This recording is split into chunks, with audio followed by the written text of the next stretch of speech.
नमस्कार. Cook with स्नेहलांबरेमध्ये तुम्हा सर्वांचे अगदी मनापासून स्वागत आहे. उन्हाळ्याच्या सीझनमध्ये तुम्ही कच्च्या कैरीचं लोणचं, मुरंबा असे अनेक वेगवेगळे प्रकार बनवत असाल.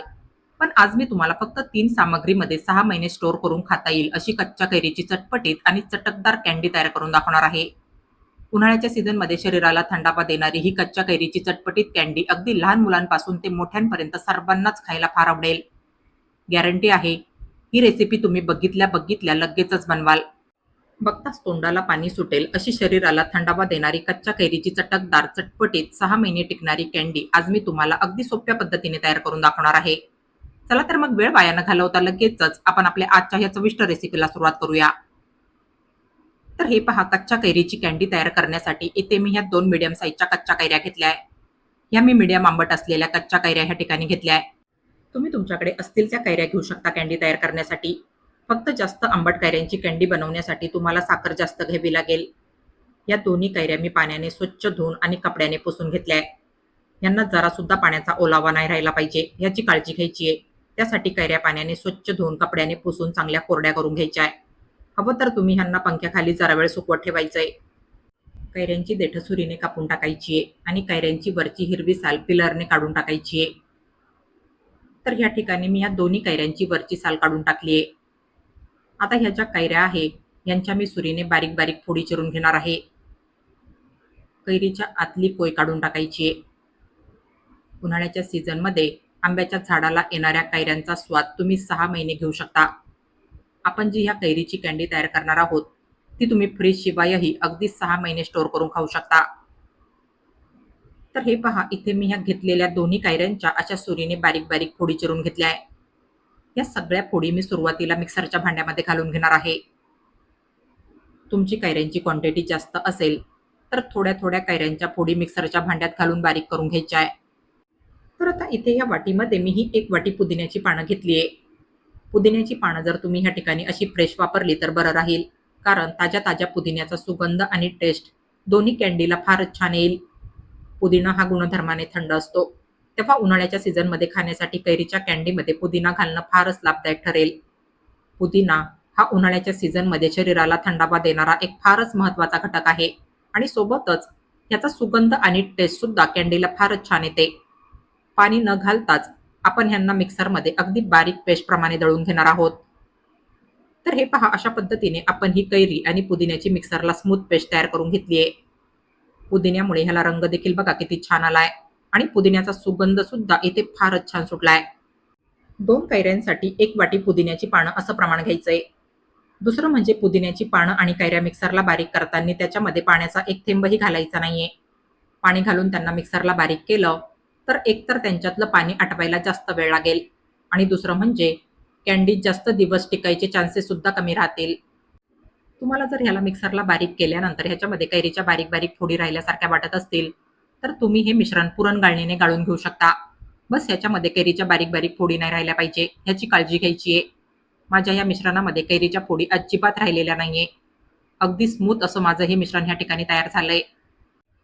तर आता गॅसची फ्लेम चालू करण्या अगोदर मिक्सरला तयार केलेली कैरी पुदिन्याची सगळी पेस्ट मी ह्या कढाईमध्ये घालून घेणार आहे. आता ह्या मिश्रणामध्ये मी ही मेजरिंग कपाच्या मापाने 1 कप साखर घालून घेणार आहे. साखरेचं प्रमाण हे टोटली कैरीच्या आंबटपणावर डिपेंड राहील. तुमच्या कैऱ्या जर जास्तच आंबट असतील तर साखरेचं प्रमाण तुम्हाला ह्या ठिकाणी जास्त घ्यावं लागेल. कैरीच्या आंबटपणानुसारच साखरेचं प्रमाण हे तुम्ही कमी जास्त करून घ्यायचंय. आता ह्याच्यामध्ये मी 1 चमचा भाजून बारीक केलेली जिरपूड घालून घेणार आहे. याचा सुगंध आणि टेस्ट दोन्ही कँडीला फारच छान येतो. भाजलेल्या जिऱ्याचीच पूड ह्या ठिकाणी वापरायची आहे. कच्च्या जिऱ्याची पूड इथे घ्यायची नाहीये. तव्यावर मंद आचेवर गरजेनुसार जिरे घालून भाजून घ्यायचे. जिऱ्यांचा भाजून छान सुगंध यायला लागला की गॅस बंद करायचा आहे आणि जिरे थंड झाल्यानंतर त्यांना मिक्सरला बारीक करून घ्यायचंय. यानंतर आता ह्याच्यामध्ये मी हा अर्धा चमचा चाट मसाला घालून घेणार आहे. याच्याने आपली कैरीची कँडी खाण्यासाठी मस्त अशी चटपटीत लागेल. आता ह्याच्यामध्ये मी छोटा अर्धा चमचा काळं मीठ घालणार आहे. काळं मीठ हे कँडीसाठी चवीसोबतच पाचक सुद्धा ठरेल. हे सर्व जिन्नस घालून घेतल्यानंतर गॅसची फ्लेम चालू करायची आहे आणि ह्यांना मिक्स करून एकसारखं हलवत राहायचंय. सुरुवातीला हे मिश्रण फुल फ्लेमवर असं एकसारखं हलवत राहायचंय. ह्याच्यातली साखर मेल्ट होऊन हे मिश्रण सुरुवातीला थोडंसं पातळ होईल. फुल फ्लेमवर ह्याला असं एकसारखं हलवत आटवून घ्यायचंय. हे मिश्रण तुम्ही एकसारखं हलवलं तर ह्याचे थेंब तुमच्या हातावर उडणार नाही. पण जर तुम्ही ह्याला थांबून थांबून हलवत राहिलात तर ह्या मिश्रणाचे गरम गरम थेंब तुमच्या हातावर उडतील. तेव्हा ह्या मिश्रणाचे बुडबुडे कमी होईपर्यंत ह्याला फुल फ्लेमवरच असं एकसारखं हलवत राहायचंय. तर हे पहा, इथे आपलं हे मिश्रण बऱ्यापैकी आटून झालंय आणि ह्याचे बुडबुडे सुद्धा कमी व्हायला लागले. हे पहा, इथे आपल्या ह्या मिश्रणाचा रंग सुद्धा पूर्णपणे बदललाय. कँडी दिसायला छान अशी हिरवीगार दिसली तर बरं राहील. त्यासाठी ह्या मिश्रणामध्ये मी अगदी फक्त 3 ते 4 थेंब ग्रीन लिक्विड फूड कलर घालून मिक्स करून घेणार आहे. कँडीला हिरवा रंग येण्यासाठी मिश्रणामध्ये कलर घालणं हे टोटली ऑप्शनल आहे. तुम्हाला हवं तर तुम्ही कलर घालणं स्किप सुद्धा करू शकता. पण जर तुम्ही कँडीसाठी कलरचा वापर करणार असाल तर चांगल्या क्वालिटीचाच कलर वापरा. तर हे पहा, हिरवा कलर घातल्यानंतर आता आपल्या ह्या मिश्रणाला रंग बघा काय मस्त असा हिरवागार आलाय. हे पहा, आता आपलं हे मिश्रण सुद्धा या ठिकाणी बऱ्यापैकी आटलंय. कँडीला हलकीशी तिखट चव येण्यासाठी आता मी ह्याच्यामध्ये छोटा अर्धा चमचा काळी मिरीची पूड घालून घेणार आहे. तिखटपणासाठी तुम्ही ह्या ठिकाणी थोडंसं लाल तिखट वापरलं तरी चालेल. पण काळी मिरीची पूड कँडीला तिखट चव देण्यासोबतच घशाच्या आणि पचनाच्या समस्यांवर सुद्धा लाभदायक राहील.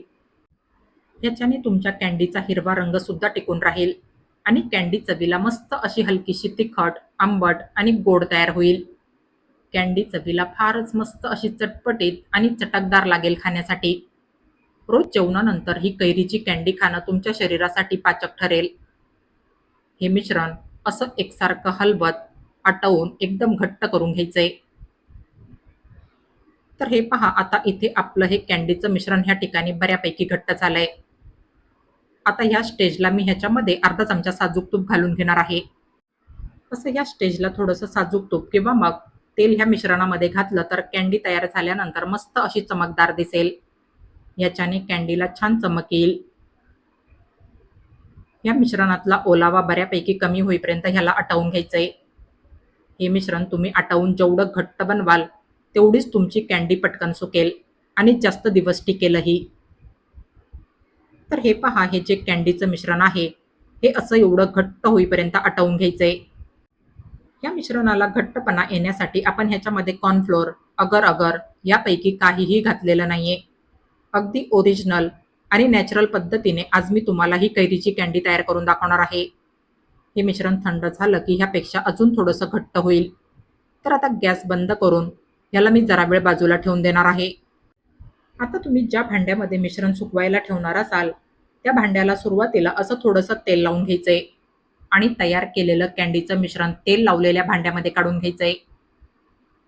हे मिश्रण जसजसं थंड होत जाईल तसतसं हे मिश्रण घट्ट होत जाईल. हे पहा, तुम्ही इथे पाहू शकता आपल्या ह्या कैरीच्या कँडीच्या मिश्रणाला रंग फारच सुंदर असा हिरवागार आलाय. फारच मस्त बनून तयार झालंय आपलं हे कैरीच्या कँडीचं मिश्रण या ठिकाणी. ह्याला अशी स्पॅच्युल्याच्या साह्याने किंवा मग एखाद्या वाटीच्या किंवा मग ग्लासच्या साह्याने एकसारखी लेवल करून घ्यायची आहे आणि ह्याला 2 दिवस उन्हामध्ये सुकवायचंय. शहरी भागात शक्यतो वाळवणासाठी जागा नसते. वाळवणासाठी ऊन मिळणं शक्य नसतं. अशा वेळेस तुम्ही ह्याला घरातच पंख्याखाली सुकवून घ्यायचंय. 1 ते 2 दिवस तुम्ही ह्याला पंखा फास्ट करून पंख्याच्या हवेखाली सुकवून घ्यायचंय. पण जर तुमचं हे कँडीचं मिश्रण जर तुमच्याकडून जास्तच ओलसर राहिलं असेल तर मात्र तुम्हाला ह्याला उन्हामध्ये किंवा मग पंख्याखाली सुकवायला 2 दिवसांपेक्षा जास्त दिवस लागू शकता. तर हे पहा, इथे मी हे कँडीचं मिश्रण पंख्याखालीच 2 दिवस सुकवून घेतलंय. हे पहा, हे मिश्रण सुकून मस्त असं घट्ट झालंय. तर आता सुरुवातीला या मिश्रणाच्या कडा अशा सुरीने सुट्या करून घ्यायच्या आहे. बस, तर आता ही जी डिश आहे हिला मी असं पालथं करणार आहे. डिश पालथी करून डिशमधलं कँडीचं मिश्रण काढून घ्यायचंय. तर हे पहा, तुम्ही इथे पाहू शकता आपलं हे कँडीचं मिश्रण इथे अगदी परफेक्ट बनून तयार झालंय. बस, तर आता सुरीला थोडंसं तेल लावून याच्या मी सुरीने छोट्या छोट्या चौकोनी स्लाइस कट करून घेणार आहे. या कँडीच्या स्लाइस तुम्ही हव्या तशा लहान मोठ्या साईजमध्ये आणि हव्या त्या आकारामध्ये कट करून घेऊ शकता. पण मी ह्यांच्या अगदी छोट्या छोट्या क्यूब कट करून घेणार आहे. छोटी छोटी कैरीची कॅन्डी एखाद्या बर्नीमध्ये भरायला आणि खायला सुद्धा सोपी पडेल. त्यासाठी मी ह्याच्या अशा अगदी छोट्या छोट्या चौकोनी आकाराच्या स्लाइस कट करून घेणार आहे. हे पहा, तुम्ही ते पाहू शकता. या मिश्रणाच्या स्लाइस सुरीने अगदी छान कापल्या जात आहे. आपली ही कच्च्या कैरीची कॅन्डी इथे फारच मस्त बनून तयार झाली आहे. हिरवागार रंग आणि चमक सुद्धा बघा किती छान आली आहे आपल्या ह्या कॅन्डीला. तोंडात घालताच विरघळेल अशी आपली ही कच्च्या कैरीची चटपटीत कॅन्डी ह्या ठिकाणी फारच सॉफ्ट बनून तयार झाली आहे. हे पहा, तुम्ही ते पाहू शकता. आपली ही कॅन्डी ह्या ठिकाणी फारच मस्त बनून तयार झाली आहे. तुम्हाला हवं तर तुम्ही ह्यांना असंच एखाद्या एअरटाईट बर्नीमध्ये भरून स्टोअर करून खाऊ शकता. पण ह्या कॅन्डी मी अशा थोड्या थोड्या करून एका बाउलमध्ये घेणार आहे. ह्यांचं आपण काय करणार आहोत ते मी तुम्हाला पुढे दाखवणारच आहे. तर आता ह्या ज्या आपण काही कैरीच्या कॅन्डी ह्या बाउलमध्ये भरून घेतल्या आहे, ह्यांच्यावर मी 1 ते 2 चमचे भरून पिठी साखर घालून घेणार आहे आणि पिठी साखर ह्या कॅन्डीला अशी कोट करून घेणार आहे. याच्याने एकतर आपल्या ह्या कॅन्डीचा ओलावा पिठी साखरेमुळे कमी होईल आणि दुसरं म्हणजे या पिठी साखरेच्या कोटिंगमुळे आपली ही कैरीची कॅन्डी खाण्यासाठी फारच छान लागेल. तर हे पहा, अशा पद्धतीने थोडी थोडी कॅन्डी एखाद्या बाउलमध्ये घेऊन कॅन्डीला अशी पिठी साखर कोट करून घ्यायची आहे. ही कच्च्या कैरीची कॅन्डी एखाद्या एअरटाईट बर्नीमध्ये भरून तुम्ही हिला अगदी 6 महिन्यांपर्यंत स्टोअर करून खाऊ शकता. बस फक्त ही कैरीची कॅन्डी कुठल्याही धातूच्या भांड्यामध्ये भरून ठेवायची नाहीये. ही कैरीची कॅन्डी एखाद्या काचेच्या किंवा मग प्लास्टिकच्या बर्नीमध्ये घट्ट झाकण लावून स्टोअर करून ठेवायची आहे आणि ह्यांना फ्रीजमध्ये सुद्धा ठेवायचं नाहीये, कारण फ्रीजच्या गारव्याने कॅन्डीला पाणी सुटेल. तर हे पहा, इथे आपली ही कच्च्या कैरीची कॅन्डी फारच मस्त अशी चटपटीत बनवून तयार झाली आहे. पुदिन्यामुळे ह्या कॅन्डीला पुदिन्याचा सुगंध आणि टेस्ट दोन्ही फारच छान आलाय. रंग आणि चमक सुद्धा आपल्या ह्या कॅन्डीला बघा काय मस्त आली आहे. फारच सॉफ्ट आणि चटकदार लागते ही कच्च्या कैरीची कॅन्डी खाण्यासाठी. लहानांपासून मोठ्यांपर्यंत ही कच्च्या कैरीची कॅन्डी सर्वांनाच खायला फार आवडेल. मला खात्री आहे ही रेसिपी बघताच तुम्ही कच्च्या कैरीची कॅन्डी बनवायचा विचार कराल. तर तुम्ही माझ्या या रेसिपीप्रमाणे अशी कच्च्या कैरीची चटपटीत, चटकदार आणि 6 महिने टिकणारी कच्च्या कैरीची कॅन्डी एकदा नक्की ट्राय करून बघा. आणि तुम्हाला माझी आजची ही रेसिपी आवडली असेल तर प्लीज माझ्या या रेसिपीला लाईक आणि जास्तीत जास्त शेअर करा. आणि अशाच नवनवीन आणि पारंपरिक रेसिपीज बघण्यासाठी माझ्या या चॅनलला सबस्क्राईब करा. चला तर मग भेटूया पुढील रेसिपीमध्ये. तोपर्यंत हेल्दी खा आणि हेल्दी रहा. Take care.